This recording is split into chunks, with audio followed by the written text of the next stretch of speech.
something to show you guys.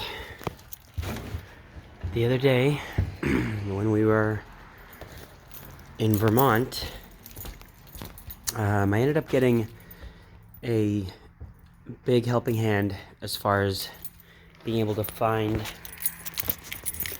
Radar Road via the other access road and all that other. Essentially, after getting really lost and almost losing hope and hours of driving way north of Franconia Notch, nowhere near where we were supposed to be driving up to Radar Road, we ended up at a yard sale. And we initially stopped in thinking we were still doing pretty well and we weren't lost at all and we were good to go. We just needed to sort of get our bearings and figure out which way we're going. And then it became apparent fairly quickly that that's not what was going on. What was actually happening was that we were coming up on the same dead end and unable to find the alternative way to go. And so I had stopped by this yard sale, and the whole thing with the yard sale was that we were going to pop in real quick and then move on to Radar Road. It didn't turn out that way. We ended up driving around for another hour and a half, and we came back, and the guy from the yard sale ended up giving us a map. He drew a map on a notebook, in my notebook, and that's how we finally got there. But before that, when I first got to the yard sale, I saw this thing. I kind of did a cursory glance. Thought it looked pretty cool. And I thought, wow, the patina's pretty legit. Looks like a nice piece. Wonder what the history of it is.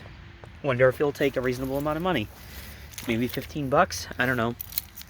It's worth a shot. It's worth asking, right? And he said something about it being something that the U.S. Air Force would have used.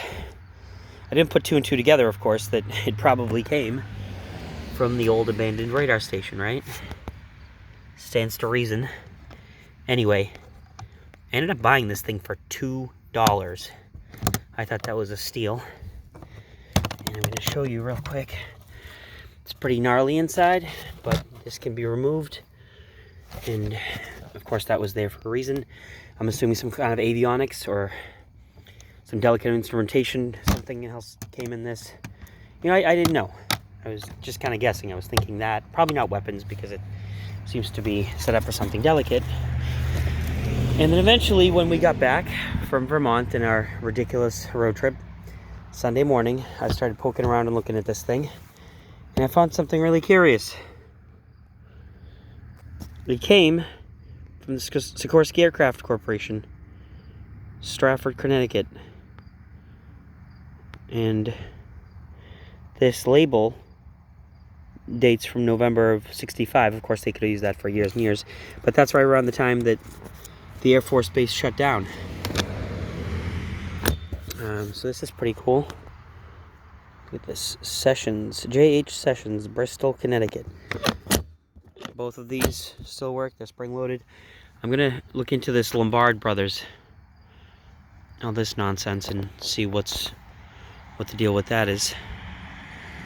But I was pretty blown away when I noticed that, thinking, wow, excuse me, I didn't even realize how cool of a find this was, like I said, until the next morning. So, it's a small world. Let's see, same thing with this one. It's spring-loaded. It's got that logo on here. I almost thought it was a Chevy bow tie at first when I saw it. Excuse me. My itchy throat. Yeah, so pretty cool, right? Going to refurbish this thing a little bit, but cosmetically I'm going to leave it looking exactly as is from the outside. I love it. Lombard Brothers. How cool is that?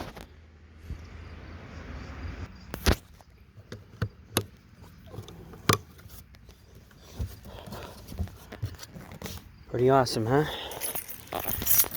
$2 yard sale find.